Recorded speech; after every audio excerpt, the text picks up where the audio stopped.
کیا میت کو نہلانے تک تمام آوازیں سنائی دیتی ہیں؟ کیا ہم میت کے ذریعے پہلے سے فوت شدہ عزیز کی روح کو سلام بھیج سکتے ہیں؟ نہیں، میت سے تخاطب کرنا، اس سے کوئی کام کہنا، یہ غلط ہے۔ یہ ساری چیزیں آپ کو سنتی ہے یا نہیں سنتی ہے، اس بحث میں پڑھنے کی ہمیں کوئی ضرورت نہیں۔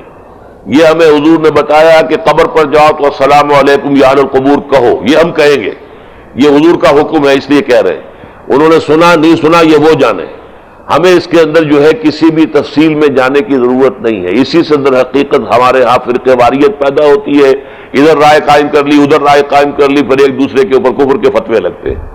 تو عالم برزخ اور عالم آخرت سے متعلق جو چیزیں قرآن میں یا صحیح احادیث میں آ گئی ہوں، بس اس پر اکتفا کریں، اس سے آگے نہ بڑھیں۔